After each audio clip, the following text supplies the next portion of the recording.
Welcome, everyone.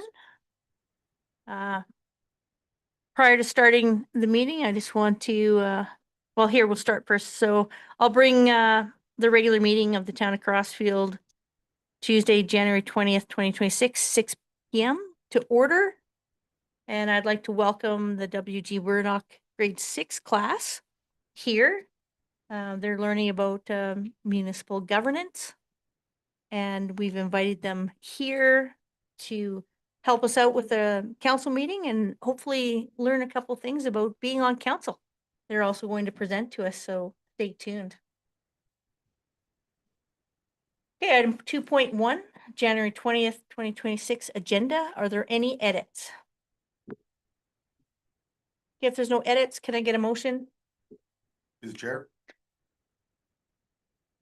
Go ahead. I move that the January 20th, 2026 agenda be accepted as prepared. Okay, is anyone opposed? Motion carried. Item 3.1, January 6th, 2026 regular council meeting minutes. Are there any edits? If there's no edits, can I get a motion? Through the chair, Council Brennan. I move that the minutes of the January 6th, 2025 regular council meeting be accepted as presented. 2026, I should say. Yeah, 2026. All in favor? Kidding. Anybody opposed? I know. Stressing me out. I apologize. No, that's all good. That's motion carried. We have a delegation tonight. Item 4.1, W.G. Murdoch School Grade 6 presentation. Youth Center for Kids. And we've had Alina, Tristan, Ella, Chase, Jake, Benji, Lucius, Liam, Ainsley, and Ian work on it. And our presenters tonight are going to be Tristan and Ella. So if you guys could all move the presenters up to the center table.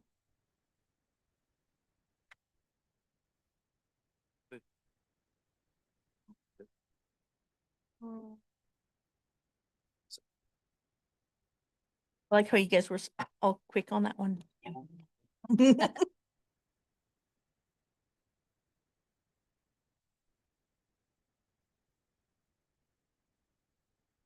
Go ahead. You guys can sit down if you like. You want to stand? That's okay too. Okay. And then you can start when you're ready. Right. If you just to make sure the microphone is nice and close to you so everybody at home can hear you. Good evening, ladies and gentlemen. Today we are proposing a youth center for kids. We may be small people, but we have big ideas. By Eliana, Tristan, Ella, Chase, Jake, Benji, Lucius, Liam, Ainsley, and Ian. Proposal. Today we are proposing the creation of a youth social space in Crossfield. This would be a safe, supervised place for young people to spend time after school and on weekends. The space would function similarly to a lounge, offering activities such as ping pong, air hockey, and other games where students can relax, socialize, and stay active. It could also include a place for students to do homework and study for important tests. Instead of alcohol, the space would offer kid-friendly drinks such as pop and mocktails. The goal is to create a fun, welcoming, and healthy environment where youth can spend time with friends, build community, and stay engaged in positive activities. Design concept. These are some ideas of what the space could look like. The design would be modern, comfortable, and welcoming with seating areas, game spaces, and social areas where students can relax and spend time together. The goal is to create a space that feels fun, safe, and inviting, similar to a recreational lounge, with areas for games like pool, ping pong, and group activities, as well as comfortable places to sit and talk with friends. Food and drinks. All food and drinks would be kid-friendly and non-alcoholic. We would offer a mix of simple meals, snacks, and fun drinks such as pizza slices, hot dogs, hamburgers, fries and onion rings, fruits and vegetables, and the drink options would be water, pop, juice, fun mocktails, and specialty non-alcoholic drinks. Possible locations. We have researched commercial properties currently for sale in Crossfield, and I have identified two strong options: the old bank building and the former Chinese restaurant. We like the old bank building because it offers a large open space that could easily be adapted for a youth. We also like the former Chinese restaurants because it is already set up for food service and would likely still have a kitchen facilities in the place. Both buildings are listed at approximately $600,000, making it realistic compared to traditional recreational centers. Why this matters to you. This project is important to us because there are not many places in Crossfield where kids and teens can spend time with friends outside of organized programs. A youth recreation space would give students a place to go during the day and early evening to relax, play games, and socialize. This space would include activities like ping pong and video games, as well as food and drinks. In a small town like Crossfield, it can be easy for youth to feel bored or like there are limited options. This space would give tweens and teens a fun, safe, and welcoming place to spend time together. Sample equipment and setup costs. We've researched some prices, and I'd like to give you a few seconds to look at some prices. The estimated cost would be $2,971.67. Conclusion. In conclusion, we believe a youth recreation space would be a valuable addition to the town of Crossfield. It would give tweens and teens a safe, welcoming place to spend time with friends, stay active, and be part of the community. We have shown that there are possible locations, realistic design ideas, and a starting budget for what our proposal, and think about how this kind of space could benefit young people in our town. Thank you for your time and for listening to our ideas.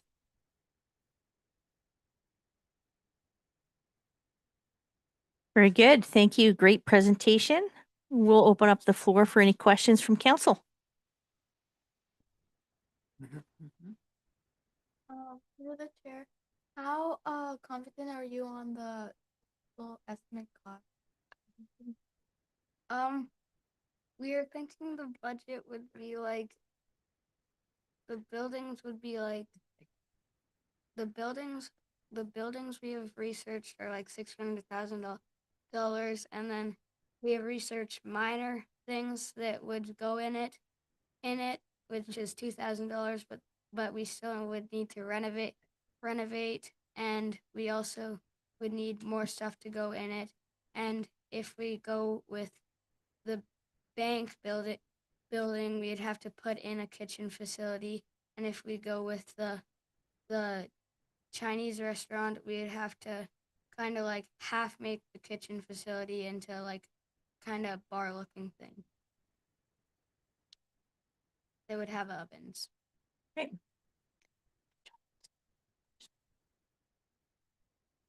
Any more questions?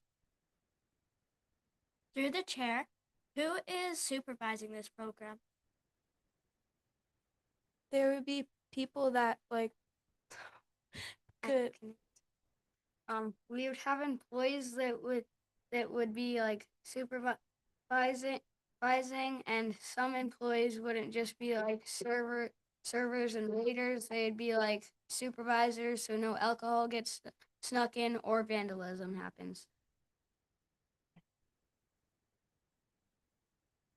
Through the chair, as a follow-up on that, I have a contact. Have you contacted any community groups or businesses to partner on the project? We have not. This is the first people we have contacted. We thought the mayor would be our first step, and then we could go further with the project if it is approved.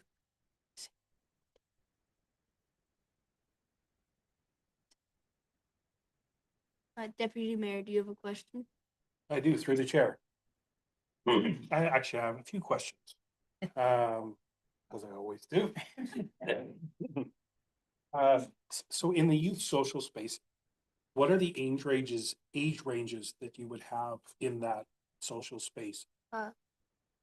In the conclusion, it does say, oh, this isn't that. Oh, we had an edited version that said we'd like to have it 10 and up, and then 18 and up would not be allowed except for employees. So it is for youth and teens, tweens and teens only, because if we have a whole bunch of little kids running around, it would need to be a way bigger facility, and we might need to put in like a play area. Excellent, thank you. That's a great answer. And who would supply the refreshments and the food? Are you looking for donations or how would you fund that? We would try and get a few donations, but if we would have room in the budget, we would buy like groceries, I guess, for it. But as I've mentioned before, you guys are the first people we have talked to, so we don't have any budget ideas or anything. Excellent, thank you. I appreciate those answers you gave me. Are there any other questions? Oh. Pick one. Willa? Through the chair, would entry be free or would you pay? How would you pay? I think entry would be free because there's a high chance people like kids would maybe go there for dinner, or if they're just going to hang out during lunch hour at the school when you're allowed to walk around, or right after school they're probably gonna want to buy a drink or a slice of pizza or something. So entry would probably be free, and yeah. Through the chair, are you renting or buying this location? Both. We don't know yet, but both facilities are for sale. It has came to our consideration that the old bank building is being renovated for the new Donut Man fan, but we have also thought about using the old Donut Man because it already kind of has like a kitchen also, and we would probably buy if it's in our budget. If not, we would rent. Good. All right, looks like there's no further questions. The mayor always goes last. Do you have anything to say? All right, I'll finish up. So really great presentation. I have one question. Where's the money coming from? Who's paying for this? That's a great question. We were hoping we could find the money in the 2027 or 2028 budget, but if not, we would put on fundraisers to try and get money. Very good, thank you. All right, really good. You know what I liked about your presentation is you hit like all of the different pieces that our staff would do too. So you explained what your project was. You told us a breakdown of some of the costs. You told us the location of where it would be. You told us a little bit of about the how that would happen in this youth center. And you gave us, you know, the age groups and everything else. So overall, I think that you guys did a really good job. And sir, you answered the questions really well. Thank you for that. Okay, so now, if there's no further questions or comments, then who would like to make a motion? Through the chair, Councillor Nielsen. I move that the Youth Center for Kids presentation by the W.G. Murdoch grade 6 class be accepted as presented. Okay, is there anybody opposed? Great, good job. So we'll move on to item 4.2, the 2025 annual report. What? So, Oh, youth count. Oh, okay, sorry, my mistake. Item 4.12, youth council. And we'll have Willa, McKinley, Holden, Dolan, Lily, Hudson, and Tony. That's who made it, and we have the same presenters. No. Who's presenting? Liam and Ainsley. Okay, we'll have Leanne and Ainsley, if you can go to the presenter table, please. And McKinley. Great. And you skirted the hot seat like crazy. See, even mayors don't get it right every time. it's always a work. It is, right? It is, Mayor. We're gonna X out of this one. Get rid of that one. Yes.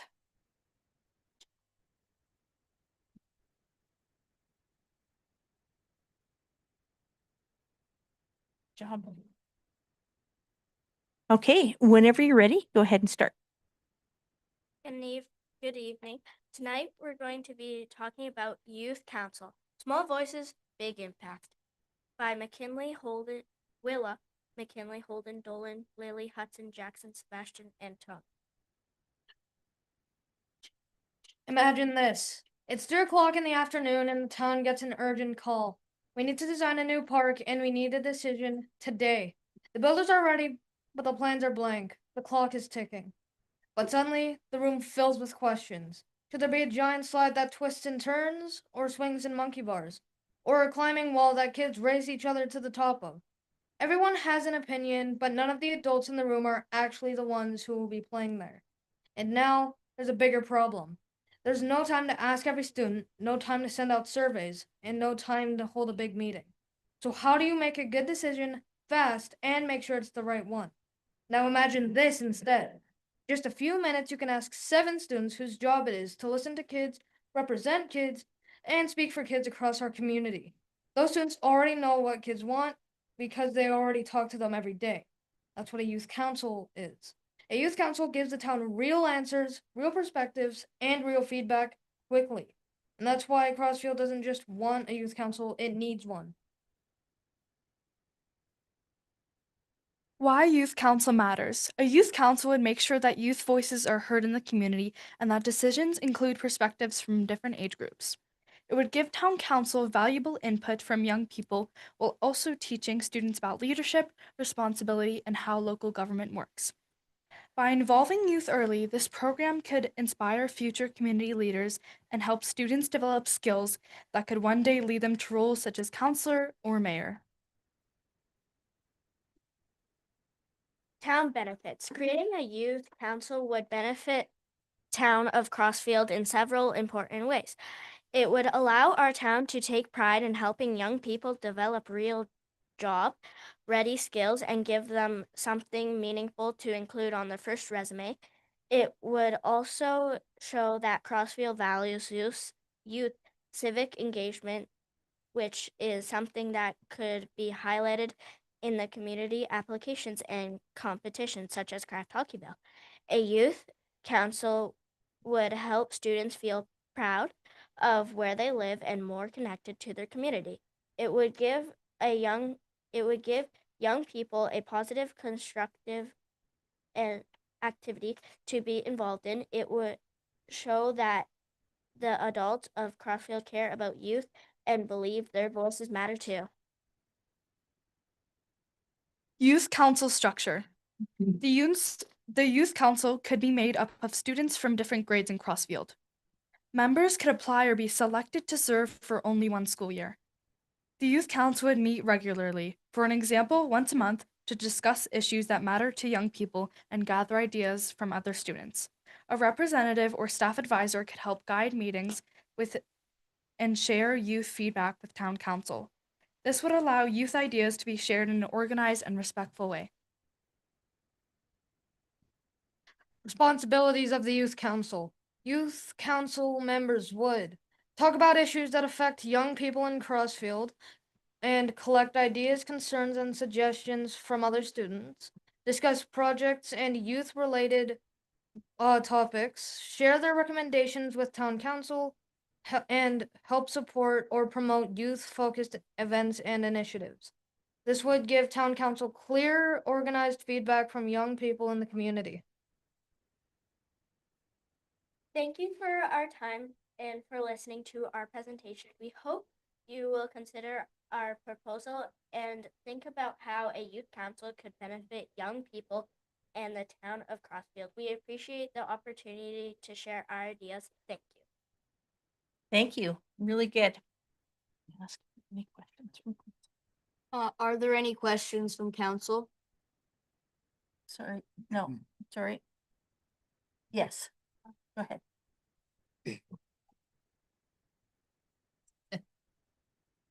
You're the chair. Why would why would they only be in the position for 1 year? Why wouldn't it be like for like a normal municipal government? I added that last part on. It isn't only for 1 year, but each year you can be selected and run for a position. Okay. I have two.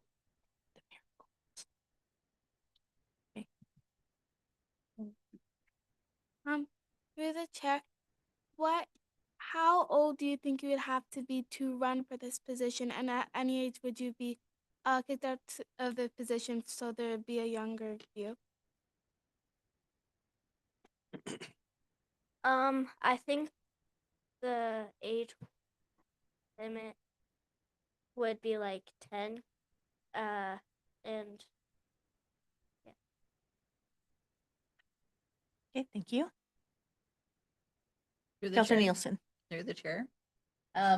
Would you choose members from each grade, or would they all, does it matter who gets to run and who gets in the council? I would say from each grade. To the chair. Can you tell me the benefit, like each grade? Like what would their perspective be on different things like entertainment or activities that they'd like to see? I think we would have activities like the youth council meetings. During that, we would discuss like how to make our town like more kid friendly and like have more fun and activities that the kids could do. And further, and some we could like put in for like learning or like just fun. And yeah. Okay, further questions? Over. Okay, we're gonna go here. So you've asked one, so I'll come back to you. But we'll go with Deputy Mayor. Through the chair. It's a great presentation. I'm really impressed. There's some things that when we get voted onto council and we're able to get some training on how to, I guess, govern. Would there be any training involved, from teachers' perspective or something like that to help make good decisions for your classmates? I wouldn't say colleagues, but classmates. So any training involved? I would say the first semester would be like a unit kind of for training. Okay. And the other half of the semester, no, like the second semester will be where you actually govern. Perfect. Thank you. You said like how like young you're allowed to be, but to the chair. You said like what's the young limit is or whatever but would there be an age limit like 17 or something? I think there would be a age limit where you can be probably 15. So it's that's a youth, and for kids that can learn and are learning that like the municipal government about that, and like 16 and older probably already know and learn about that. Okay, then I have one more. What? It keeps slipping out my head. It's okay. How about this? Let's go to the mayor, see if he has any questions, and then if you think of your question, we'll come back to you. I have two.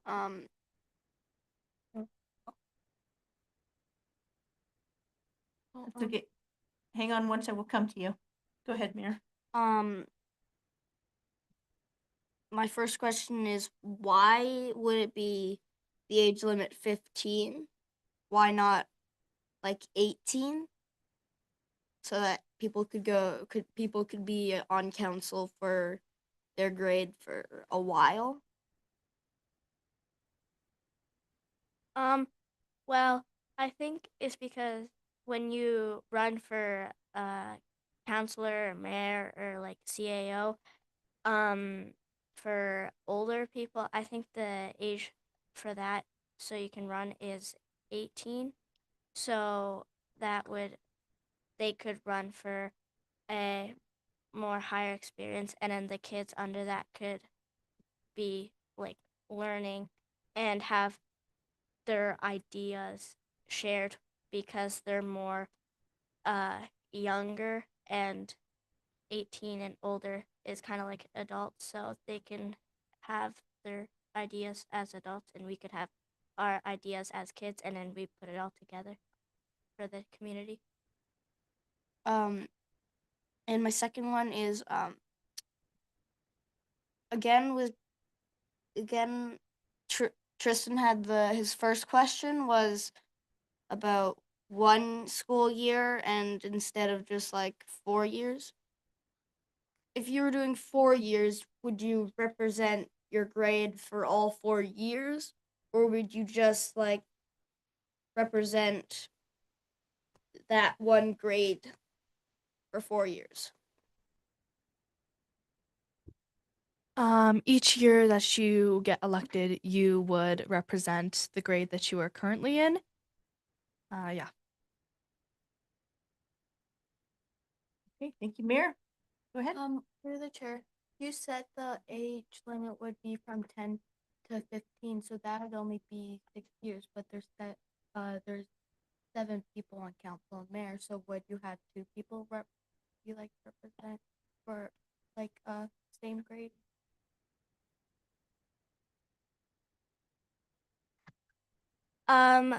I think we would have, well, the first semester would be like if we would have, if we had more people, then the first semester we would vote, and whoever has the most elected points would be in the first semester, and then like the next semester for the school year would be the person who got the most votes, and the other half would be there next, and then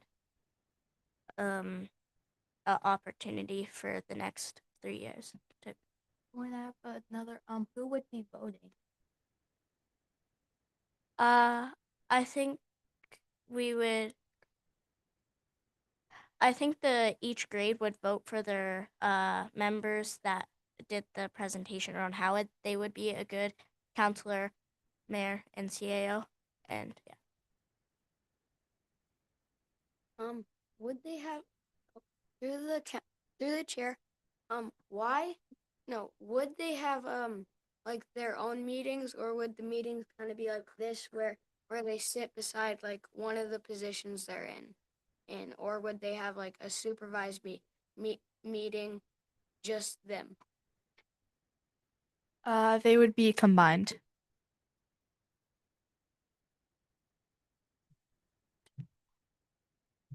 Are there any other questions? Through the chair. Counselor Knighton. I know the WGM program has an incredible leadership program, so who would manage this council and where would the meetings attend at? We would probably have the meetings either in the hall here, or we would have them at our lunch break during school in the gym or in the band room. And would that be managed by some of the teachers help organize this? Or would there be a management side of the council, or would you just manage yourselves? We would have teachers, if they would like, we would have teachers come in and supervise them. And then earlier on in the evening, we would combine the meetings together with, yeah. Thank you. Okay, great. If there's no further questions, anything you'd like to say, Mayor? Well, You're okay? Great presentation. really good answers. I can tell that you guys put a lot of thought into your presentation. And the thoughts around this. And you're right. I think youth should have a voice. You guys have great ideas. You're articulate and you give a lot of thought into what you do. And I'm, just really happy that you guys love our town just like we do, that you want to be involved. So thank you. Thanks for your presentation. Hey, who would like to make a motion? No, sorry, son. Through the chair, Deputy Mayor. I'll move that the youth council presentation by the W.G. Murdoch grade 6 class be accepted as presented. Is there anyone opposed? That's motion carried. Now we're going to move on to 4.2. Okay. 2025 annual report, executive assistants, Patty Telfer. So if you are a counselor, come on back up to the table. If not, go back into the crowd and we'll give the table to Patty. Good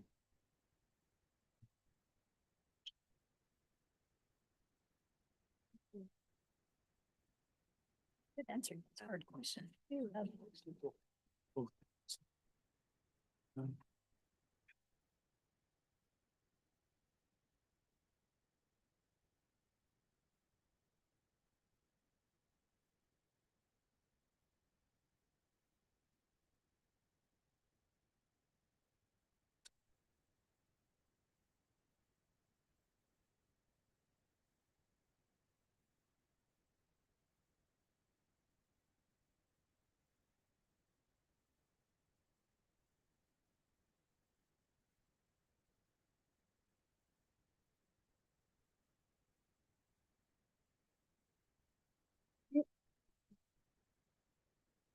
Good evening, Mayor Harris and Council.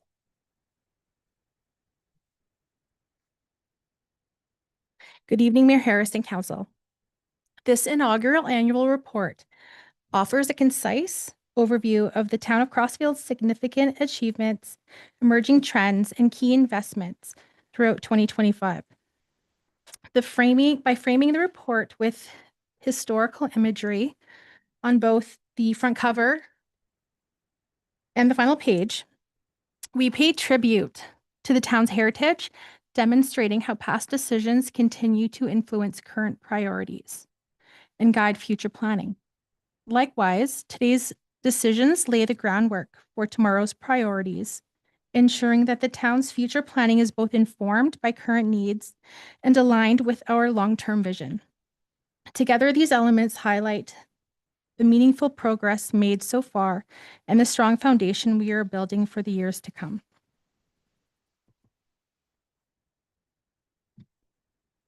The annual report serves as a vital accountability tool, showcasing how council decisions were translated into meaningful actions, how public funds were responsibly managed, and how the municipality supported and engaged the community throughout 2025.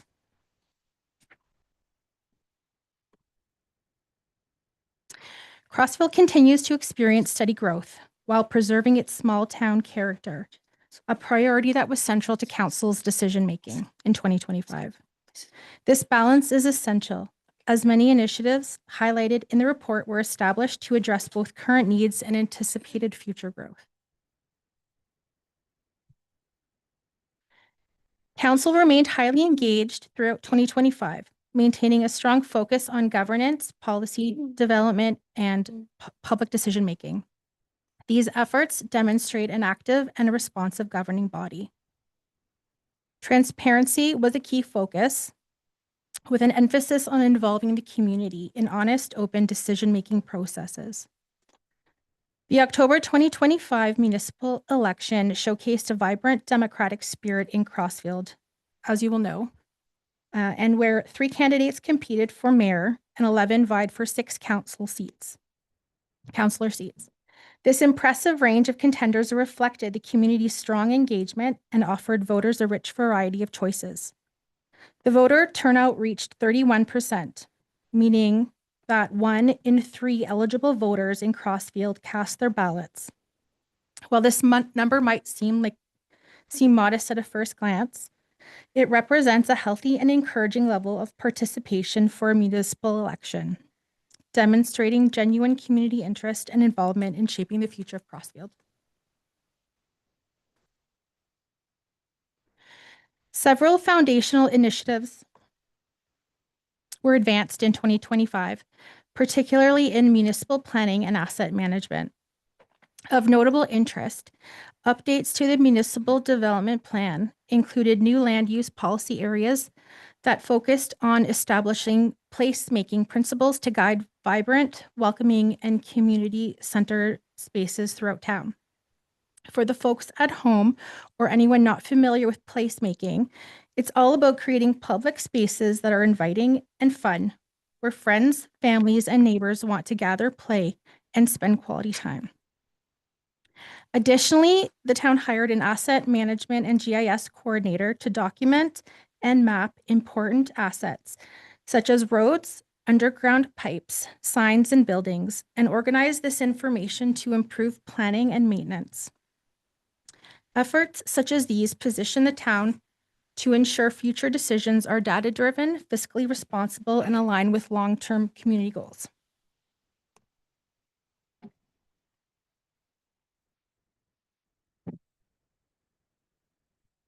Significant work was completed in 2025 to maintain and enhance the town's essential infrastructure. These improvements help us reduce risk, improve safety, and ensure reliable service delivery to the community. In 2025, the town replaced key equipment, including a stand-on blower to improve snow clearing and a brand new backhoe unit to support both snow removal and cemetery operations. Additionally, council approved a new strategy to expand wastewater capacity, positioning the town to accommodate ongoing population growth. By proactively addressing infrastructure needs, such as installing pedestrian amenities like crosswalks, replacing water and wastewater mains, and upgrading critical equipment, the town reduced the likelihood of unexpected service disruptions and ensured a safer, more resilient community.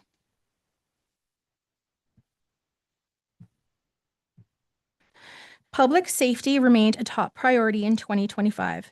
Efforts to strengthen fire response, enhance emergency response procedures, and foster regional collaboration have all contributed to improving the town's preparedness and our ability to respond effectively to emergencies. A key accomplishment in 2025 was the completion of the community risk assessment, which provided valuable information to inform risk mitigation, planning, guide resource allocation, and strengthen crisis management efforts, ultimately enhancing community safeguards. Beyond infrastructure, the town continued to invest in people.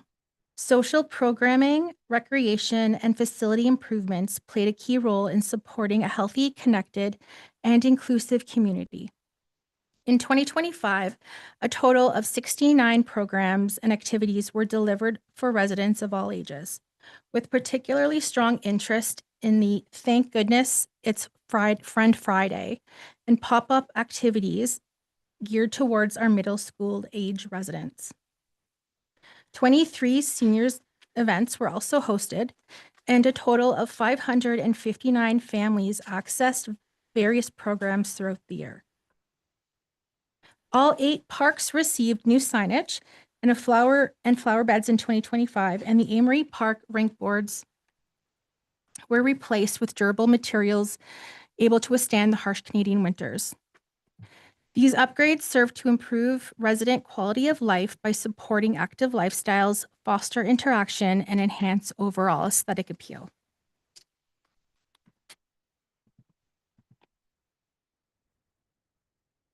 The town continued to strengthen communications and engagement efforts, providing residents with more opportunities to stay informed, access services, and share feedback. In 2025, the town hosted 8 community events aimed at fostering connection and a sense of belonging, while also providing residents with opportunities to become better acquainted with town services and offerings. 5 surveys were launched to gather valuable input from residents and customers on a variety of topics. The launch of the Crossfield Connect portal enabled residents and business owners to conveniently view their tax and utility bills online, enhancing service accessibility. Additionally, the town published 12 newsletters, shared nearly 700 social media posts, and responded to over 4,000 customer requests through phone call, email, and in-person interactions.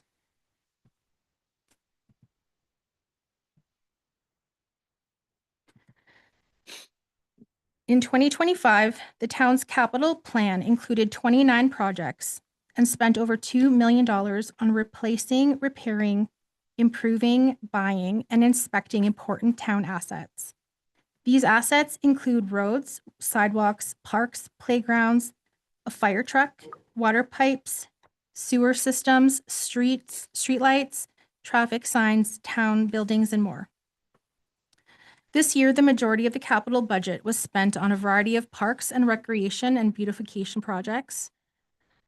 Additionally, a large part of capital effort was focused on replacing water and wastewater infrastructure.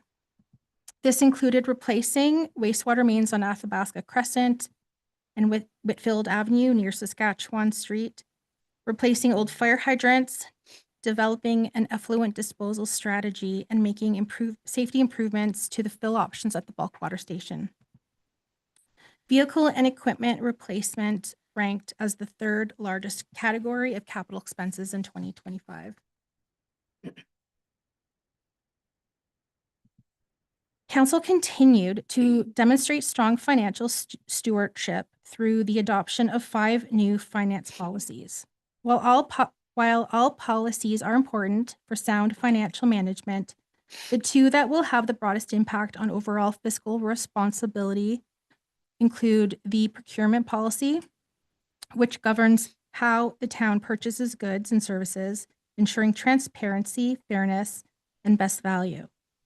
It helps prevent misuse of funds and supports accountability in spending. And the reserve policy, which sets guidelines on how the town manages its financial reserves, aka savings, which are crucial for long-term financial sustainability.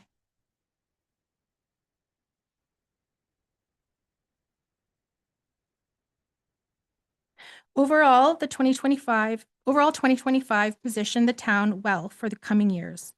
The initiatives highlighted in the report provide a strong foundation for continued and stable growth, responsible government, and quality service delivery. This annual report reflects the combined efforts of council, staff, volunteers, and the community and administration. Once accepted by council for information, this report will be posted on the town's website, shared on social media accounts, and hard copies will be distributed to the Golden Key Club and the Rocky View Foundation Seniors Lodge and will be available at the town office. Thank you for your time. Administration is open for questions and feedback. Thank you, Maddie. And are there any questions from council?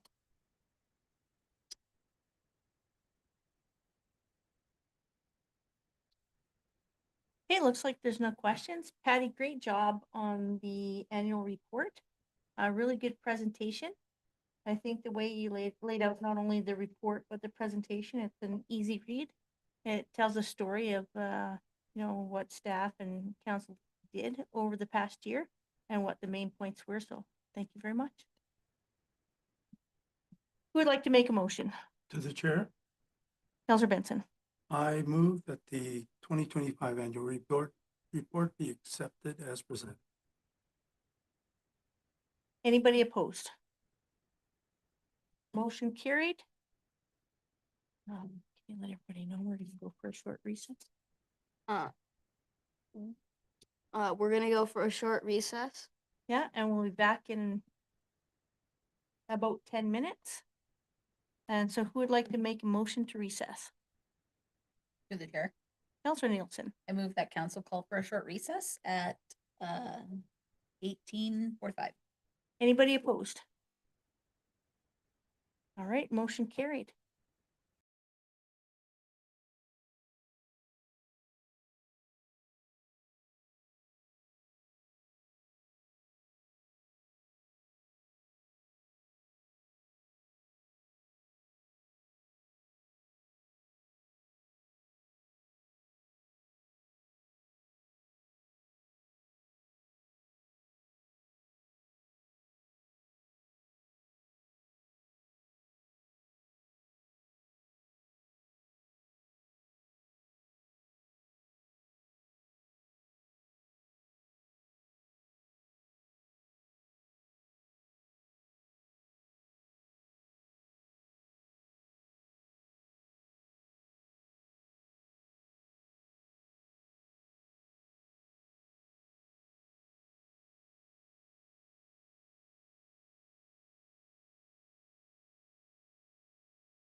Okay, we'll continue with our delegations. Item 6.1, Rocky View Regional Handy Bus Society update. Paul Siller, General Manager. So whenever you're ready. Okay, which one am I on? Just grab the Am door, I on that? thanks. Okay. Just want to make sure that what's being displayed. Yes, well, thank you for the opportunity to give you a quick update of 2025. Oh, I know what I meant to do. I got a little distracted by the commotion with all the future former municipal officials. Okay. When you live in a large city and you can't drive, you've got challenges. When you live outside of a major city and you can't drive, the challenges get greater, especially when you live in an area such as ours, where everything that's kind of crucial tends to be specialist services in Calgary. We help residents facing transportation barriers. That could be about mobility. That can be about sensory cataracts. That can be about from time to time, that's about low income and someone trying to get their things together. But in all of these cases, it's about helping people who have to get to a certain place to get the services.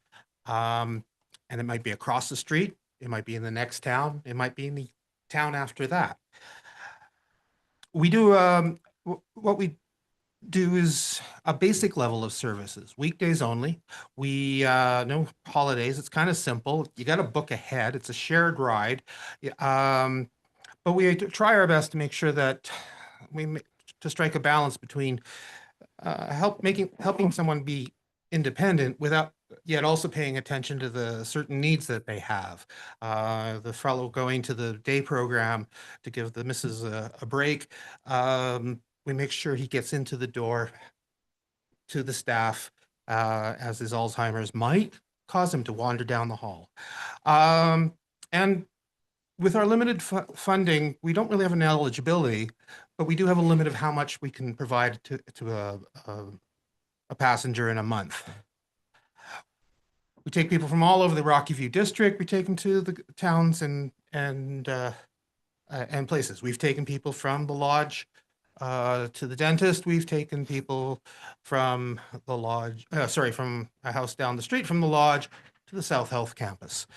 We're a rural charity. Actually, our first paperwork is from Crossfield on Nanton Avenue in 1980, our application for charitable status.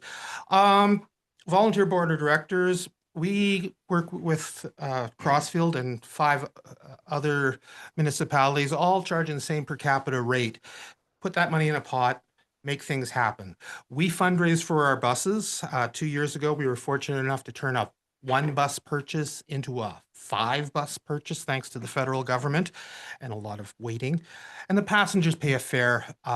We get some donations from here and there, service clubs and such. And sometimes people out of the blue hear about what we do and give us a hand. What we do differently is, so we share the ride with people who live a couple of streets away from each other, and we share the ride as well from people in neighboring municipalities. I'm going to use an example. This is my favorite example, but pick up someone in Cochrane, pick up someone in near the Springbank Airport, Harmony, drop one off at the Foothills Hospital, drop one off at the Lougheed, scoot over to Chestermere to pick up someone, take them to the Foothills Hospital, and take one of those first people back to their house. 3 different trips for 3 trips for 3 people, 4 trips. 4 trips, 3 people, 1 bus. And that's what I was trying to say. And As I mentioned, I myself have covered for a driver and gone all the way down to the South Health campus to bring someone to here to Crossfield. We stopped off somewhere, picked up someone, and scooted over to Chestermere on the way north. Maybe it makes the ride a little longer, but people work with us, and it's very helpful. So we cover a large area. We take our bookings, and we have to figure out who to pick up when and so forth. That makes us really good for appointments. It makes us good for drop-in programs like the day hospital. Visiting friends. We help people with basics like groceries, banking, going to a lawyer. We're not good for access to the airport because we're a daytime operation. And when we say, yes, we go to the airport, the next words out of a passenger caller's mouth is, I need to be there for 5 a.m. No. Employment can be tricky. To help out someone for a little while, that's one thing. If they don't mind being dropped off half an hour early or picked up half an hour afterwards, again, we want to be finished by 4:30. But sheltered employment with PDD, workshops and so forth, that can be tricky because if they finish at 3, they want to be gone by 3:15, and we got to have people, multiple people to pick up at 3 o'clock. Someone's going to be picked up around 3:30. We used to do more destinations outside our service area, but it's getting harder to have a bus go spend a couple of hours in Didsbury. In 2025, we continued to grow. We had 3% more trips than the previous year. We've really think we've recovered from the pandemic with 15% overall. And it's our 45th year of operation. As I mentioned, our first pieces of paperwork floating around the office are from an address on Nanton. We have a growing demand. Our challenges are growing demand. We've got a rising cost of buses. Things that we bought in 2016 are more than double, making it challenging for us to fundraise. And there's a couple of things that's happening that with seniors, we're noticing things that the province used to co-pay are being cut back. And some seniors who are facing critical kinds of things like dialysis, chemo, they're just having to decide between going to the hospital or making rent. And it's not a big city thing anymore. It's starting to happen in smaller communities. And we're discovering people who are telling us canceling because they can't afford it. And we say, okay, we're coming to get you anyway. We'll figure something out afterwards. We do subsidize some trips, just straight out take a cut of what the passengers pay, and we get community links to interview and verify and also plug them into others. But it's a growing phenomenon.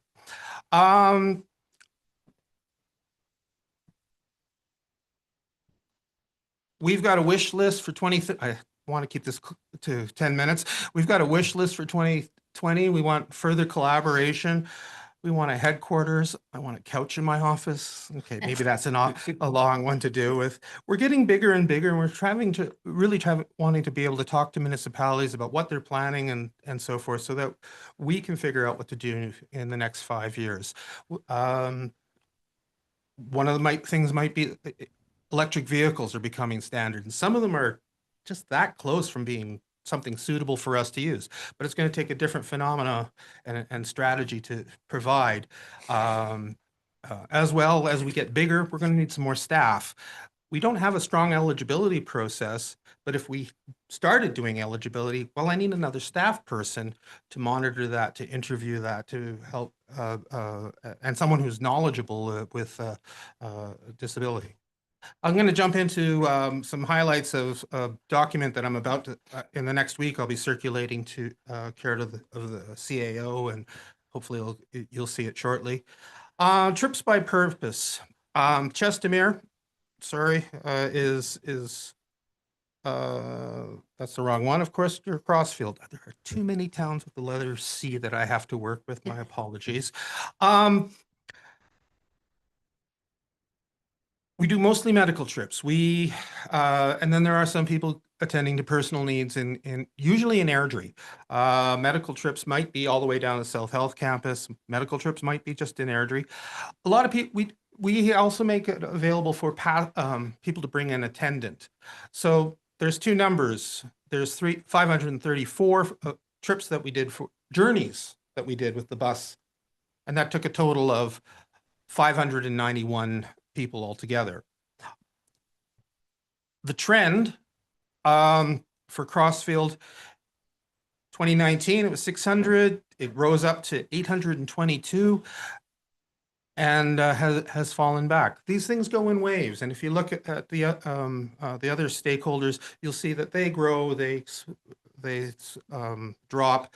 And it could be just as easy as in 2023, we had one person from Crossfield needed to go to dialysis twice a week. 4 trips a week, 52 trips a year. That's over 200 trips. And has to be done, rain or shine, well, you can defer a day, I guess. But you have, once he got his condition stable, he didn't need to travel into Calgary all the time, and that can make a very big swing. Just how one person's life changes. We like to think that for what we do, we're economical, even with our bare bones budget. We travel far further than any of our colleagues in Alberta, but we have a reasonable per capita request for support. I really don't know how Airdrie does that for 37 cents, but we thank you for the opportunity to let you know how 2025 went, and hopefully you've got some questions.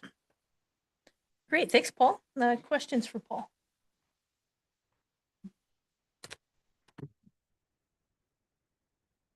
To the chair. Councillor Benson. Yes, so is most of your bus servicing the lodge and the foundation? Is it focused more there than, say, private? I'll say the residential, general residential. It varies over the years. The person who went to dialysis did not live at the lodge. The person going to a couple of years ago, we had someone going to the day program in Airdrie on it. Right now, I'd say 3/4 of the passengers are based out of the lodge. But it varies over. We have, that's when I had this out. We have something like 76 registered people have registered their name. Some people might use the bus once every 2 years. Others might use it once a year, every 6 months. Some get into a spot where they need to use it weekly, or even more. So yes, many people are going, maybe coming from the lodge. And that is a trend that you will see. In Cochrane, we get a lot of people out of the sister facility of Big Hill Lodge on that. Often when folks move into the lodge, they stop driving on that. But it also includes many numbers of folks just living in the house that they raise their kids in. Could you just explain, like, if I'm a senior, and I am, but if I'm a person that needs your service, right? What does that look like for me? Do I have to register and with you folks, and then and what does the cost, like, how does the cost look like? So you want to, you need a ride and so forth. One is that we do have a simple registration process. It's just basically a 3-page questionnaire with some details. We need a few days to work that through, and we'll call you back and tell you a little bit more detail of, well, we do this, and we can only do so many trips a month, and such. We'll also mention that it's $4 right now for every 10 kilometers of travel. So our software that we keep all the data in will give an estimate turn by turn. And if you're going 9 kilometers, that's one thing. If you're going 11 kilometers, well, it's now a $8 trip one way. We need a few days to organize things because we take all those requests for trips and we sort them, and we can put some on this bus, and this will dovetail into here and such. And the afternoon before, we'll give you a phone call to say, okay, so you wanted to get to the pure radiology for 1 o'clock. We're going to pick you up about 1:15 and drop you off at 1:45. We'll come back for you at 1:45, but we're going to be picking up someone else along the way. So please go to the bathroom beforehand. And then the next morning, the bus shows up. If you are late getting out, that could be a problem. But generally, people we don't have that strong a no-show or run late kind of thing. Then the driver will meet you at park in front of your house, help you make sure that you get down the stairs safely and in, especially if the weather's slippery. Make sure you get through the doors of pure radiology. A different driver might come back for you. If you're ready early, give us a call. Maybe we can swing by, maybe earlier, or maybe it's pretty certain that we got to pick up person A before we pick up you. And then we send a bill at the end of the month. That's a one spot for many years. It was pay the driver, and with the pandemic, we switched to invoicing, which has worked pretty good for us. And then it's if you need a follow-up, you call us and you give us as much time as possible. We'll take a booking 2 months ahead so that you remember to call immediately when you get your next appointment, so that we don't have to deal with I forgot to book a bus for my specialist follow-up. That's tomorrow morning. Sir, it's 4:45. We close at 4:30, and I can't reschedule everything. We're pretty much set for tomorrow. Why don't you try rebooking it, and we'll try again another day. And that's basically how we work. Great. Any further questions? Really good. Well, thanks, Paul. Well, thank Very you. informative. Okay, who would like to make a motion? Chair. Councillor Kosh. I move that the Rocky View Regional Handy Bus update be accepted for information. Is there anyone opposed?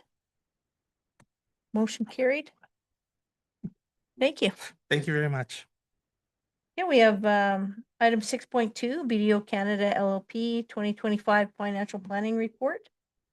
And we have Lorraine Walker and Mitch Kennedy, and they will be online. Hello. Hi. Anytime you're ready. Okay.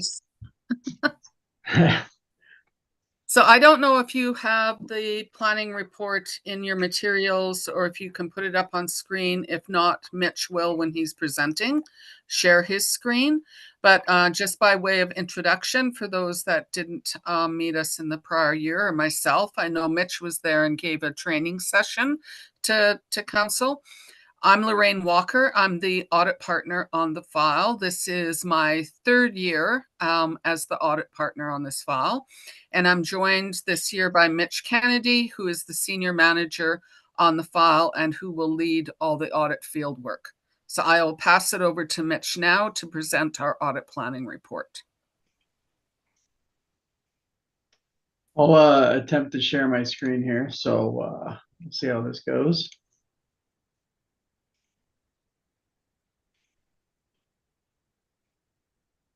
Looks like it made it.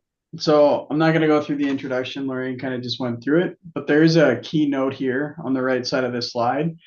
So every year we're required to declare our independency or let people know that we are truly independent of the municipality. By being independent, it allows us to effectively do this audit in the first place. If we weren't independent, we wouldn't be allowed to provide an opinion on your financial statements. And some things that could theoretically breach our independence is if we had some kind of financial influence outside of the typical engagement fees related to the audit. So if we were benefiting based off of some way that the financial statements would be presented, which we're not.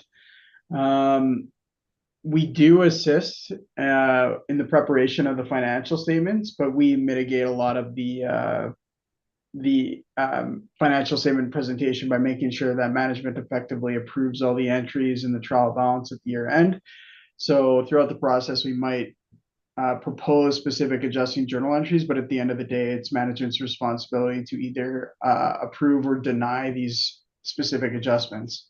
So basically, the whole point is to make sure we're truly independent from the municipality itself. So this is our structured timeline. So we're here today, effectively presenting what we call the planning letter to those charged with governance. And then we started our interim work and kind of finished up roughly around January.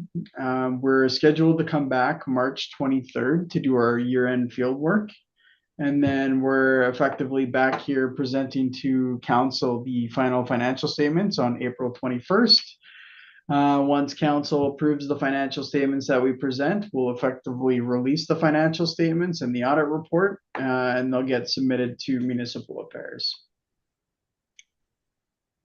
So this is our year-end of field work effectively. So like our responsibilities as auditors is to ensure that we work with management, and as we work with management, if anything were to come up, that we would communicate any significant issues or findings with management and council. We do a deep dive into controls that are relevant to the audit. So the municipality might have controls that they have that might not be specifically related to the financial process. We don't look at those controls, but for the controls that are relevant to the financial statements, if we were to ever find any significant deficiencies, we would report those deficiencies to management and council. Typically, we do that in the form of what we call a management letter. Fraud. This is always a weird one to talk about, but we have to talk about it.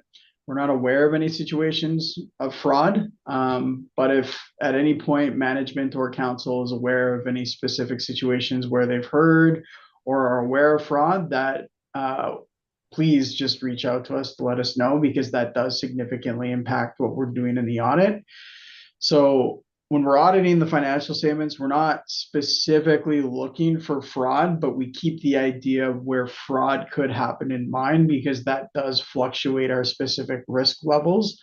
And we will often have to cater specific testing to make sure we're mitigating any specific fraud risk. But like I reiterated earlier, we're not aware of any situation of fraud, but it is something we have to communicate so the party is aware of what to do if they're aware of the situation. So we have a couple of significant risk areas that we have in a lot of our municipality files. These aren't, well, they are specific to Crossfield, but they're not just for town of Crossfield. These are very common risks that we have in a lot of our audit files. So the first one here is revenue recognition. This is going to be mainly for like your grant revenue.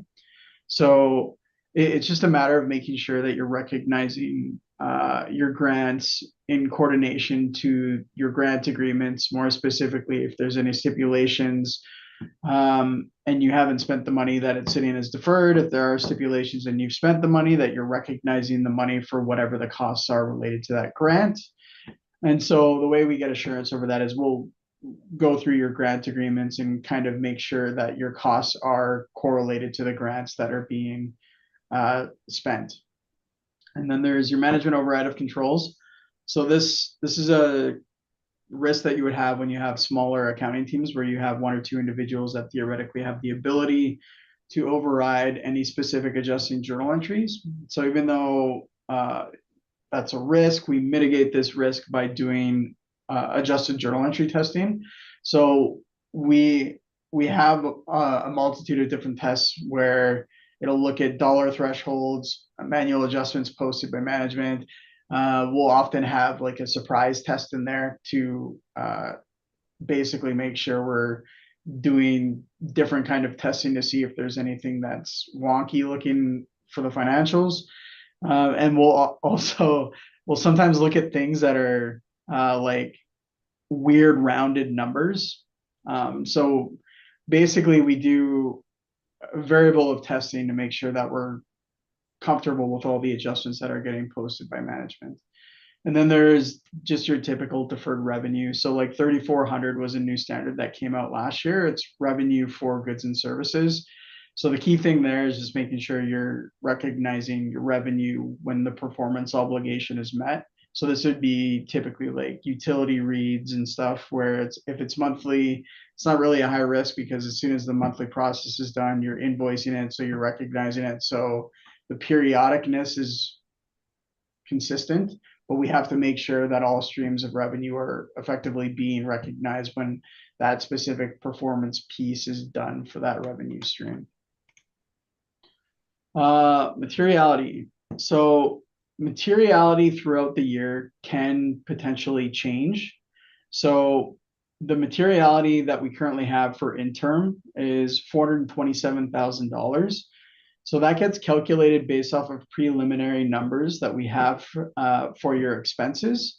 So if your final trial balance that we get roughly around March, if your expenses moved, so too would your final materiality. So we will be back here in April presenting a similar letter where we're going to be going over materiality.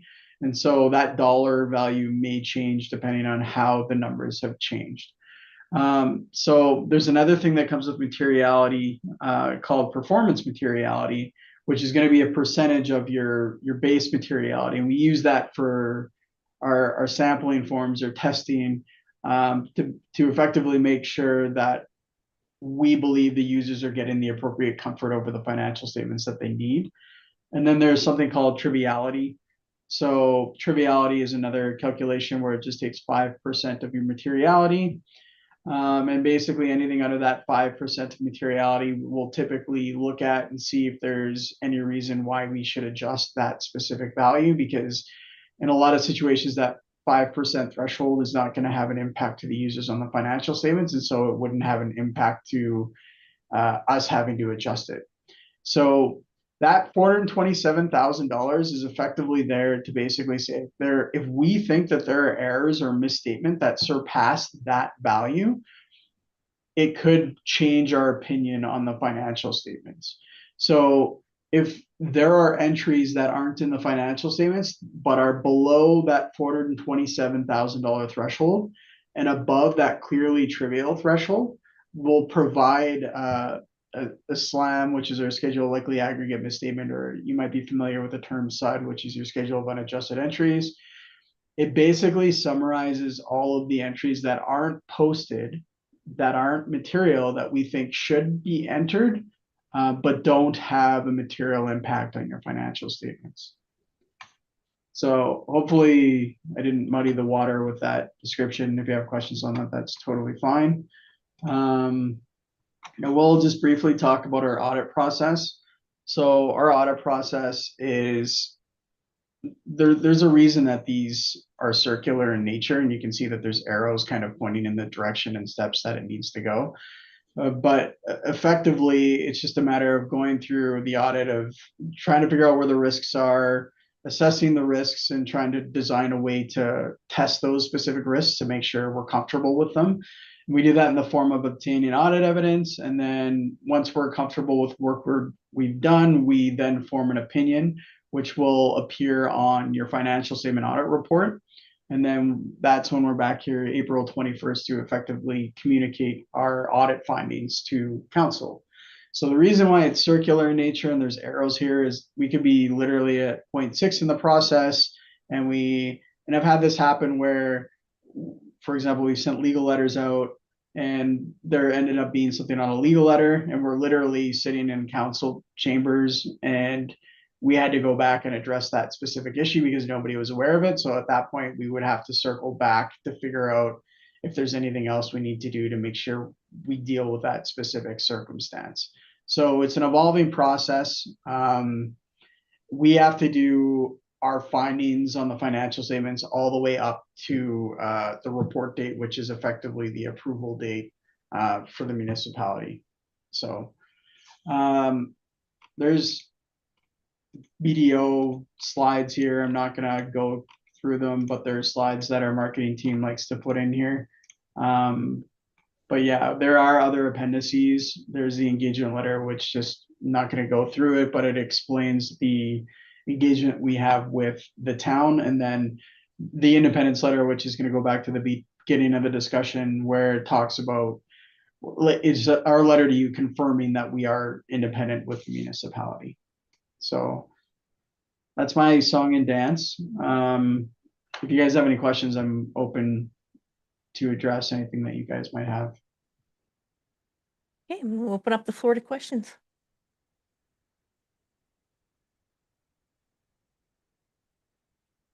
It's feeling pretty quiet over here for questions. For a minute there, I'm like, I never checked to see if people could actually hear me. So, and I'm like 2 minutes into talking, and I'm like, they would have interrupted me by then. So, To the chair. Councillor Benson. So I have a question around the materiality. So is that simply just a percentage of the expenses that give you that if something happens, if something isn't posted or put through at the end of the year, that will change the financial statements? Could you just explain a little more around that? Yes, yeah, I'll take that, Mitch, a bit Sure. at the start. yeah, So we choose a base of expenditures because the town has a fiduciary responsibility over the monies that it receives to spend it in accordance with the stipulations or anything that are on those funds. So that's why first our base is based on expenditures. Secondly, the total amount of materiality is if a user of the financial statements were looking at the statements, at what point in time would they have an impact in any of the decisions that they would be making? So in our opinion, the maximum these financial statements could be misstated would be $427,000 before we would have to look at our procedures and our audit testing and either test additional items, or if we were not able to do so to get below that materiality, then like Mitch mentioned before, you may have a scope limitation in the audit report that we issue or a denial of opinion. Now, having said that materiality is 427,000, as Mitch explained, that's not the number we use to drive our testing. To drive our testing is a number that's lower. And we are also looking at anything that's over and above that clearly trivial amount, which is only 5% of that $427,000. So do you Mitch, do you have anything to add? 1 second, Councillor Benson, can you get closer to your mic, please? Okay. Thank you. So do you provide a statement at the end that the materiality you used is a certain amount on each statement or whatever a number you used? so our materiality is used on the financial statements as a whole. And so you're going to have potentially line items like financial statement areas. So if we ever to go through the balance sheet, you'll see something like prepaids. In a lot of situations, you'll have balances that are so insignificant that they would not, like you would have to completely miss the picture for it to have any kind of significant influence for a user. So if the dollar value of prepaids is small, we typically in a lot of situations would say it's a low risk area. And so we compare like the $427,000, if your prepaids is like $10,000, even if that balance is completely wrong, it wouldn't have an impact on your users necessarily. So we use that number across the entire financial statements. And so we have within our testing, this is where it gets a little numbery. So we use numeric systems to dictate the risk level to specific financial statement areas to a maximum of 3. So in the situation that I described for prepaids, that would be like a 0. And then where if we're going back to our significant risk areas that we were talking about earlier, like revenue and grant revenue, we would flag that as a 3. And so we have these sampling forms that we use where the higher the risk level, the more assurance work we need to do. But the performance materiality that we use helps drive the number in correlation to the risk level of that financial statement area to determine how much we need to look at. So the higher risk we think something is, the more testing we do in that area. But the materiality value, the performance materiality is the number we use for the testing. The materiality level is how much things would have to be off before they would have an impact to the user's decisions on the financial statements. I don't know if that cleared it up or created more confusion. Does that answer Yeah, your so it's question? not on an individual account level. The materiality is based on an overall financial statement level. Then individual accounts, depending on their risk rating, may have more or less testing involved based on that materiality level. Great, thank you. Okay.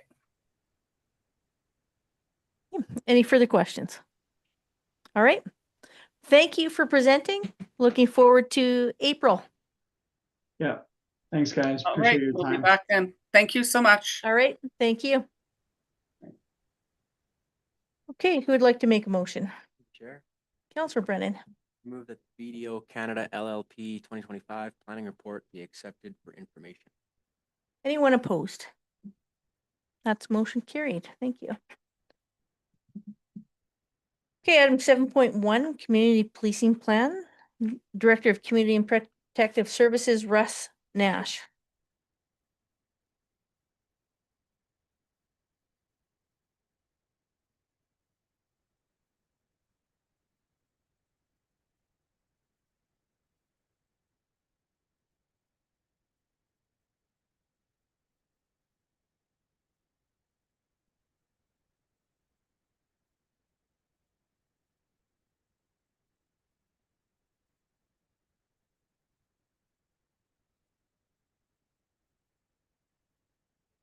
Your daughters know they're famous every council meeting?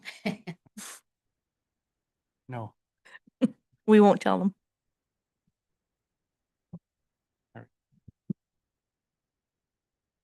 Thank you, Mayor Harris. Good evening, Council.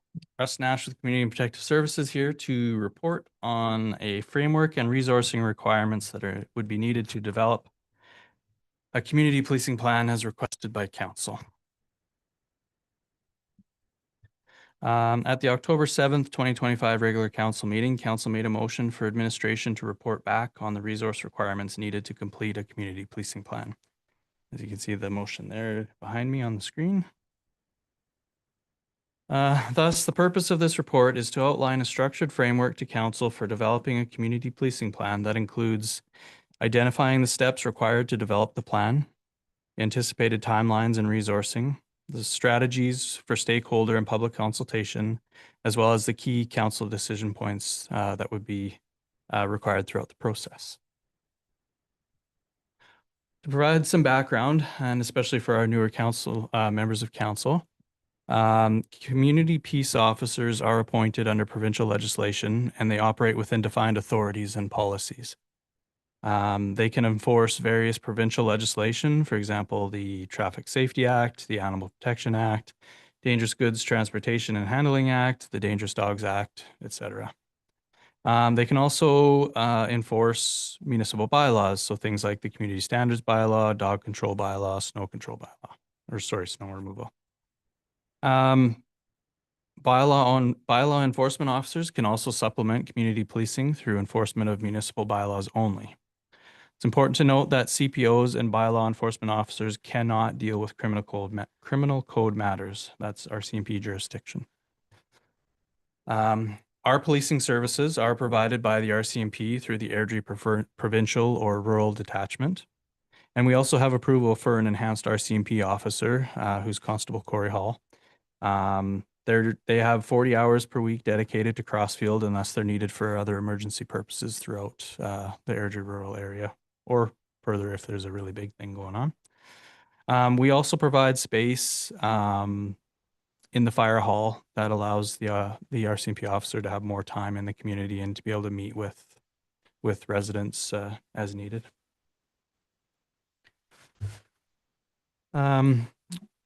Results from previous community surveys indicate that community safety is a top priority for residents.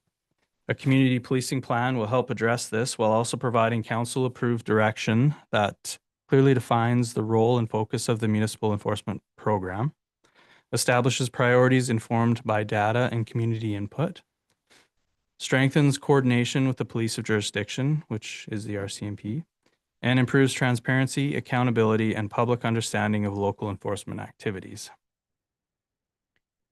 The community policing plan does not commit council to additional staffing, nor does it change or expand policing services.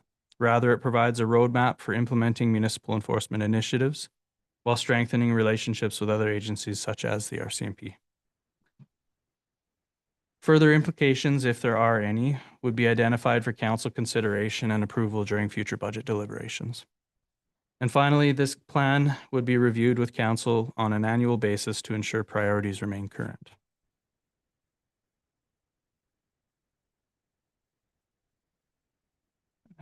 What's going on? I'm going to do that now. Moving forward, administration proposes a 5-phase approach to develop the community policing plan. So as you can see there, phase 1 would be the project initiation and scoping, which is estimated to take about 3 to 4 weeks. Phase 2 would be baseline assessment and data collection, 4 to 6 weeks. Phase 3, stakeholder and community engagement, 6 to 8 weeks. Phase 4, drafting of the community policing plan, 6 to 8 weeks. And then the final phase 5, council review and approval, 4 to 6 weeks. So that leads us to a total estimated time frame of 5 to 7 months. Now that timeline is solely for the work completed on this project, but doesn't necessarily account for time that administration does need to complete other regular duties and tasks. So likely that time frame, when we include everything else in there, would probably be in the 7 to 10 month time frame to fully complete. As noted earlier, there would be points in the development of this plan where council's input is required. Those would include the endorsement of the framework and the project initiation, any direction on and approval of priorities based on data collection and engagement activities. There's also input on the review of the draft community policing plan, and then finally approval of the plan. The community policing plan can be completed in-house or contracted out to a consultant. Administration's original intention would be to complete this plan in-house unless council decides otherwise.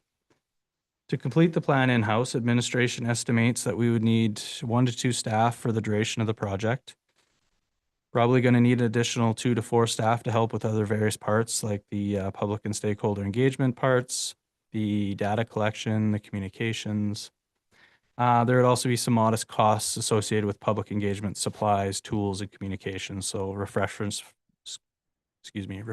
for open houses, any survey tools we may need to invest in, advertisements, that sort of stuff. Alternatively, we could seek the services of a consultant to complete the plan for us. We estimate that budget would be anywhere from $50,000 to $85,000, depending on the scope and the complexity. Obviously, that would require council input and approval if we did move that way. And we'd likely need at least 1 staff member for the duration of the project to, along with some assistance, as noted before, for others for communications, data collection, and assisting with public engagements.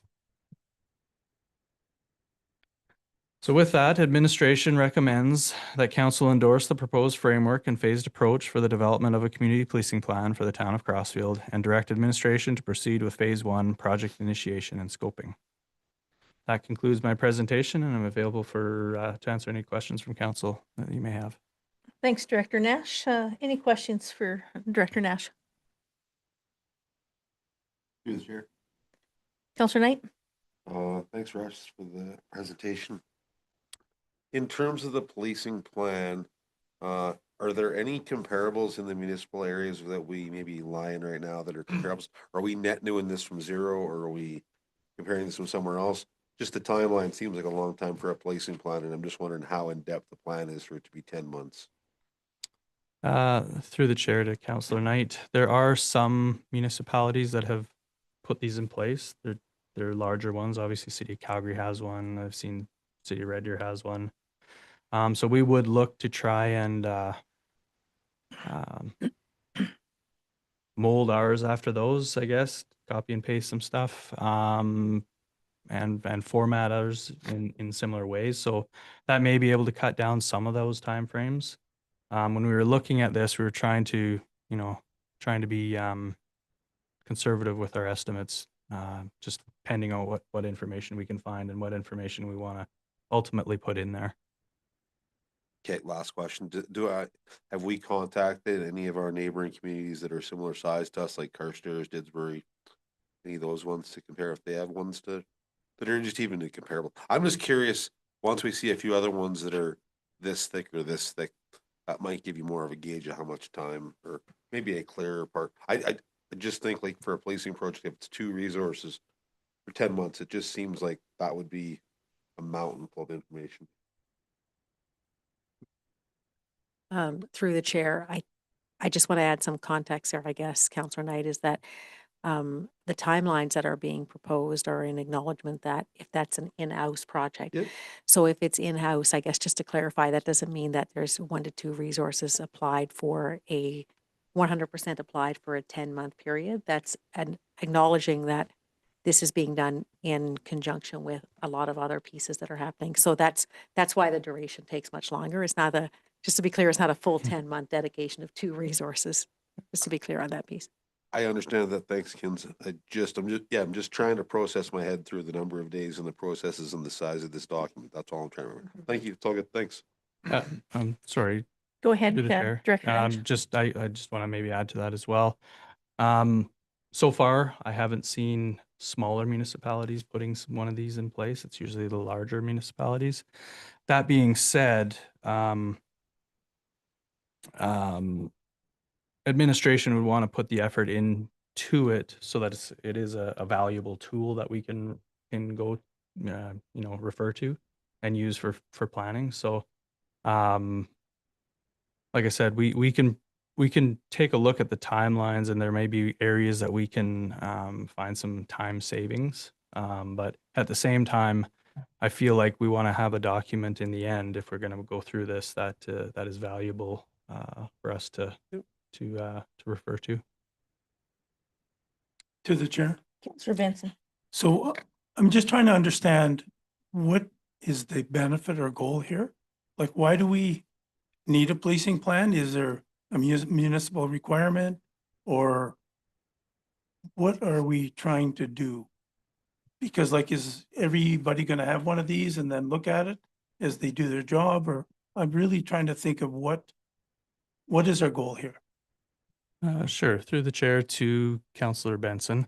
The community policing plan is not a legislated requirement. I don't know 100%. I'm not 100% sure, but I believe larger municipalities do have to put something like this in place that as one of their requirements. Really, the objective here is to clearly define the role and the focus of our municipal enforcement program, to establish priorities from council as well as the community as to what we want to see for community policing in town and community safety. As I mentioned before, community safety has been brought up in a few of our surveys to the residents, that people want to see, want to see us try and address the safety of the community. So I think by identifying the priorities that we'd want to see in town through community input as well as council's input, helps us focus some effort in those areas to be proactive rather than reactive to certain things. We're not going to be able to get away completely from reactive policing. That's the nature of the game. Things come up and we have to kind of shift, but it gives us some priorities to try and focus on. It can identify ways that we can strengthen our relationships with our external agencies, especially the RCMP. So we already work quite closely with the RCMP and work quite well with them. This can dovetail a little bit on what the RCMP they already go through a process and try to identify community priorities through annual engagements. So this can help bolster that. And then lastly, this can help with the public understanding the different roles and how we do manage community policing, provides transparency, accountability for the policing efforts that we're putting forth. So those are kind of some of the higher objectives that we'd want to see out of this. So have we ever had a plan in the past? Through the chair to Councillor Benson, no, we have not had a formal plan in place. And so the data collection, like, what would that look like? Are we going around and going back to the calls or going back? I'm just trying to understand what that would look like. Yeah. Would that be information from the residents? Or what would your thoughts be on that, Russ? Through the chair to Councillor Benson, the data collection itself, the pieces of data that we would be gathering, we already have in our report management system as far as community peace officer information.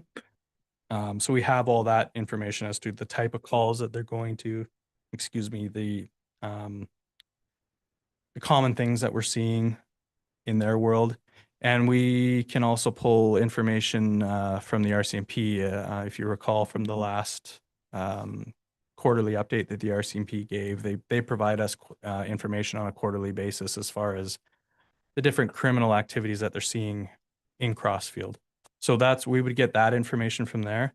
We would also pull in phase 3 of the proposal information. So that would be kind of the hard facts, the numbers that kind of support what we're trying to do. Then we go to the community and our different stakeholders to see what are they seeing, what would they like to see.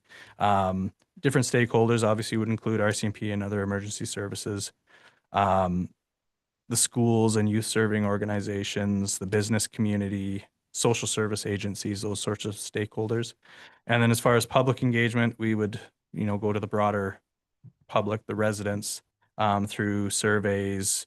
We probably have a public information session or open house, something to that effect, to provide an opportunity for them to provide feedback as to what they see, what they feel maybe needs to be looked at. So those are the types of data and feedback that we'd be looking for. Okay. A lot of the data is already there. We just have to pull the reports. So at the end, we do all this and have this report. What would the benefit be to the town? Well, the benefit would be to have those identified priorities, really. I think that's the biggest benefit, and the transparency and accountability to the community to say, this is what we heard you, and now we want to try and address some of those ideas. Yeah.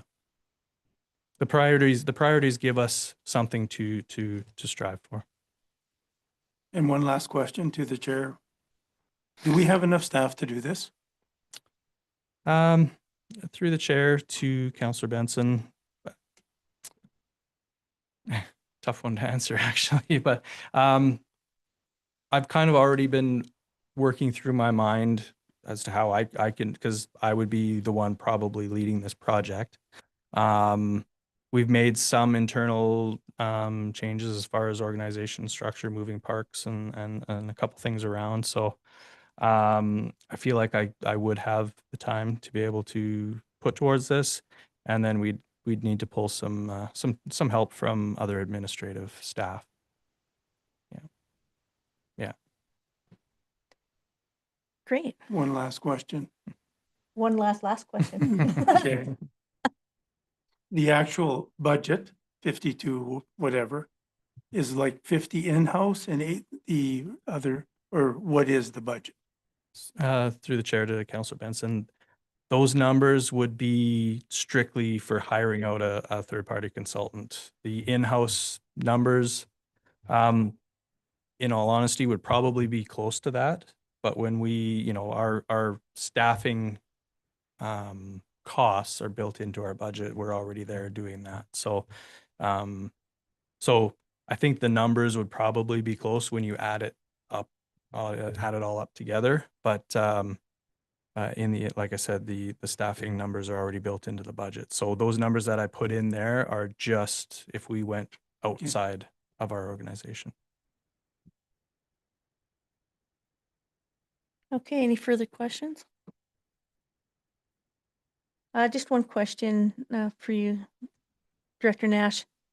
How confident is staff in doing this in-house?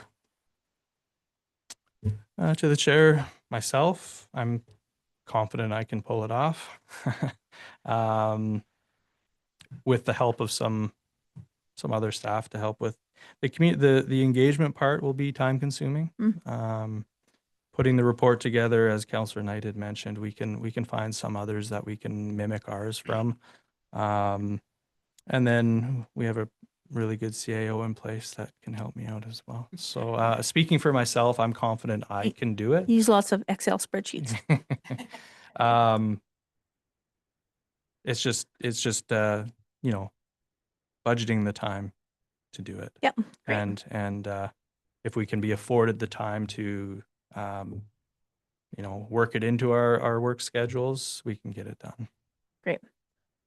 So just a couple comments. Like I'm not too concerned about the timeline. Like it'd be great to, like, I'm the one that asked for a community policing plan. Council supported that. And some of the benefits too, like in addition to what you said, you know, having all those levels of policing, RCMP, municipal enforcement, our CPO working together collaboratively through that common goal is really going to help out Crossfield in a lot of ways. And it also helps, you know, the residents see that we're all working towards these common goals and we're listening to the public when we look at those goals and do those engagements and find out, you know, what they want. And so we can put a plan in place to address policing and the issues within Crossfield. So it really brings everything together and streamlines it in a collective way. Just making those Crossfield's priorities, right? We don't always, the RCMP asks us, you know, what are your priorities? But a lot of times they're like, oh, here's your little box that we want to do these 3 things. And I think this is going to help us take policing to just a more streamlined, more professional level.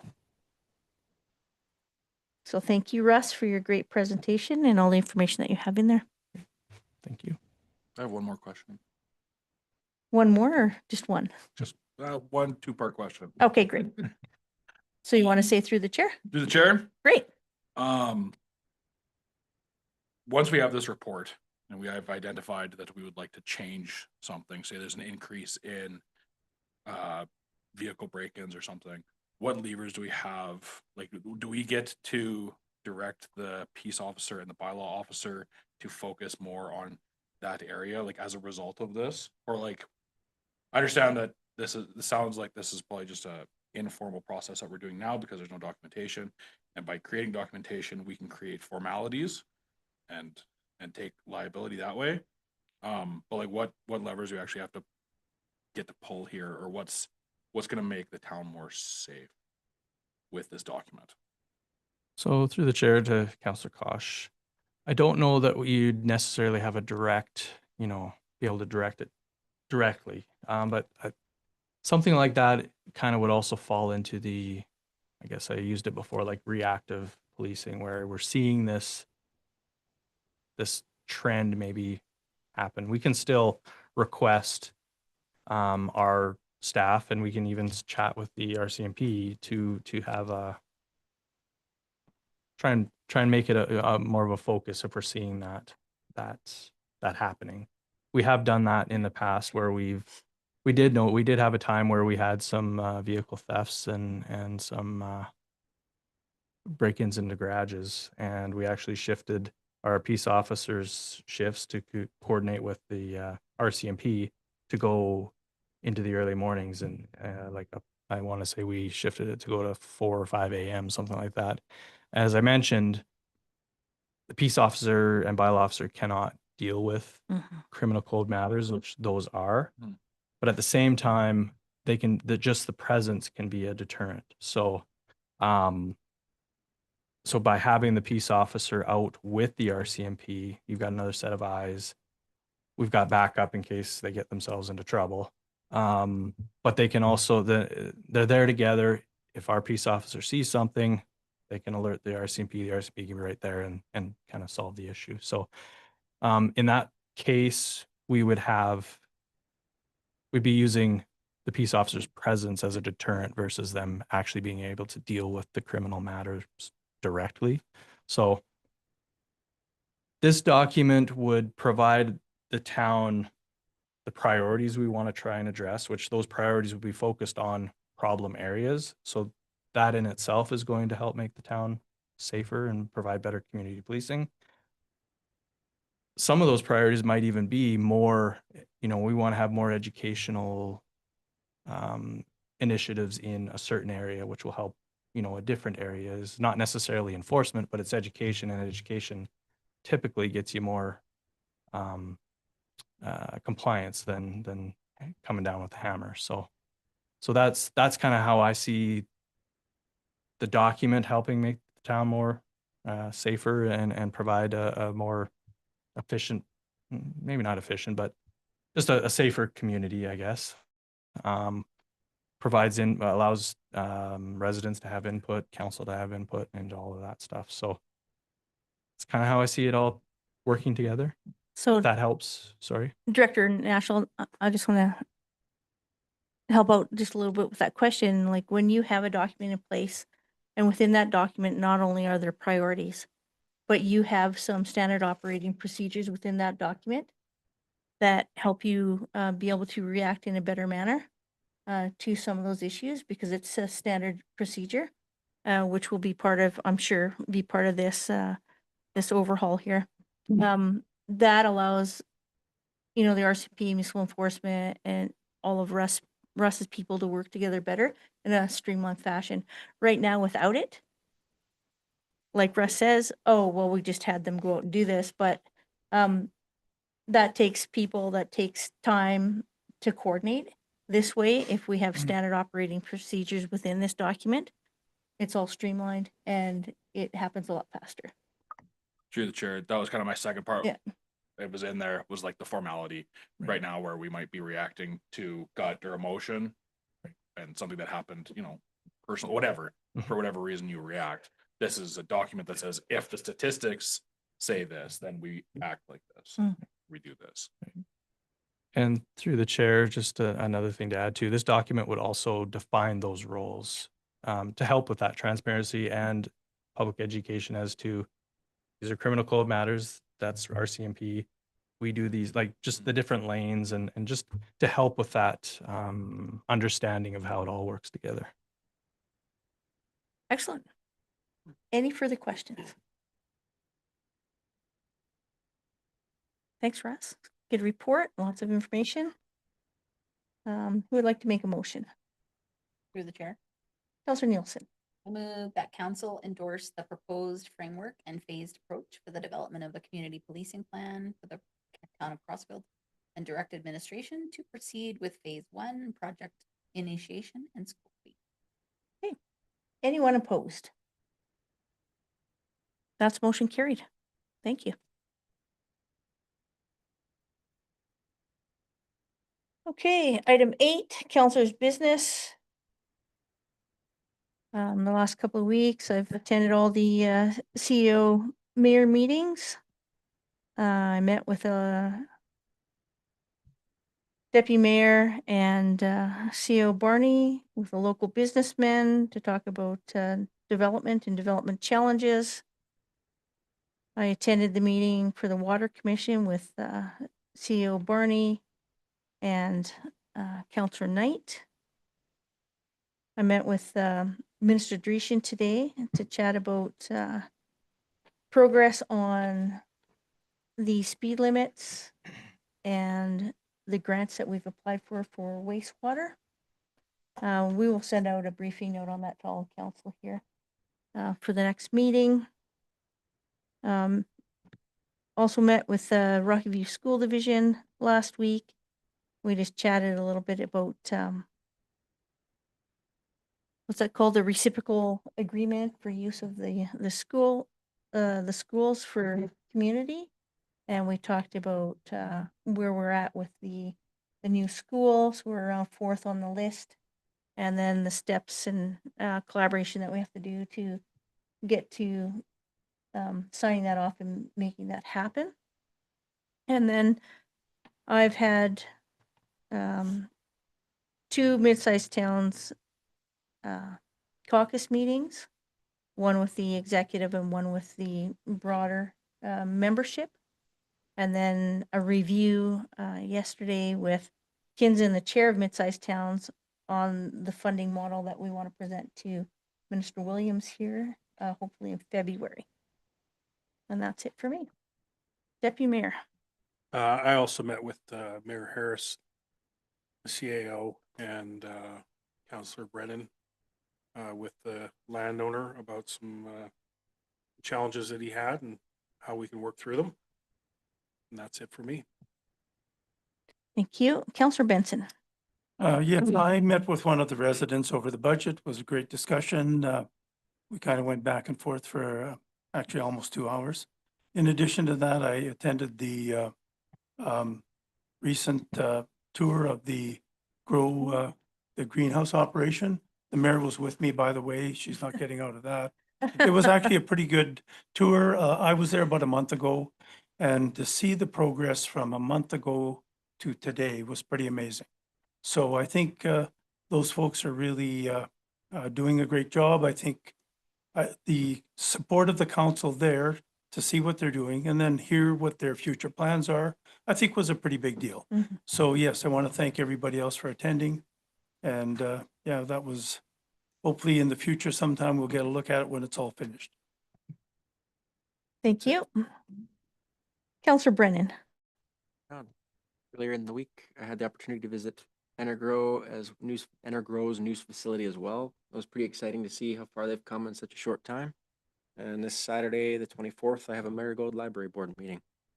Nothing further to report. Thank you. Councillor Kosh. I also was at the tour of the Energrow facility. It was very interesting. The day after that, at our local grocery store, I saw that they have spearmint, cilantro, and parsley for sale. And a little bit of pride on the inside seeing local produce in our grocery store. So that was really cool. That's all. Thank you. Councillor Knight. January 14th, attended and chaired the monthly water commission meeting for the Mountain View Regional Water Commission.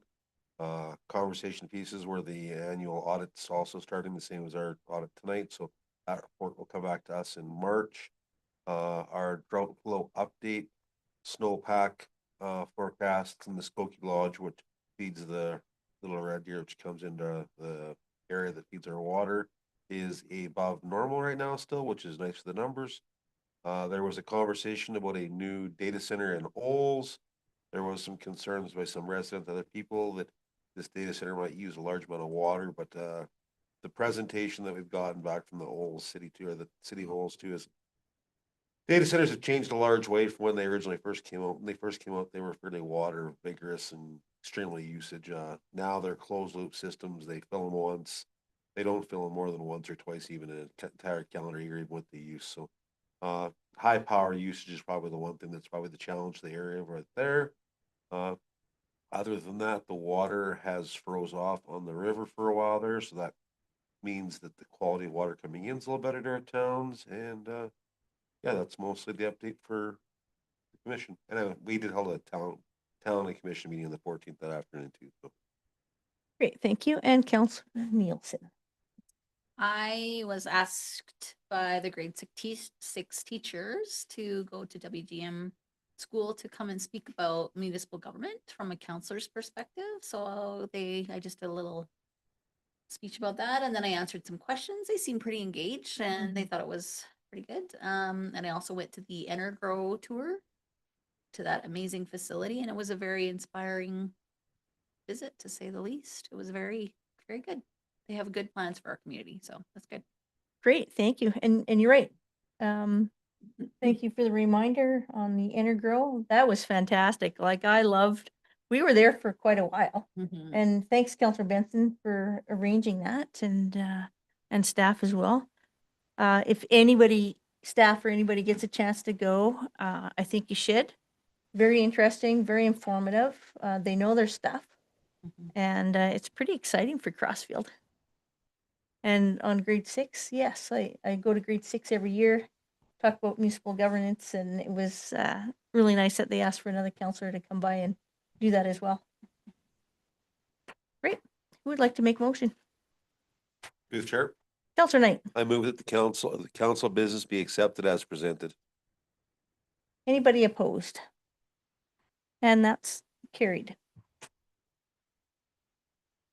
Okay, administrative update, outstanding action items list, CEO Barney. Thank you, Mayor Harris. So 2 items to be, we request removal from the outstanding actions list. One is 076 being the fees and rates bylaw, and 072, which came forward this evening as a municipal enforcement unit policy bylaw and plan summary. Seeing that concluded with council support, we would request both of those items be removed from the outstanding items list. Okay, any questions for CEO Barney? No questions? Who'd like to make a motion? Through the chair, Counselor Nielsen. I move that the item 072 community policing plan and item 076 fees and rates bylaw be respectively removed from the outstanding items list. Is there anybody opposed? And that's motion carried.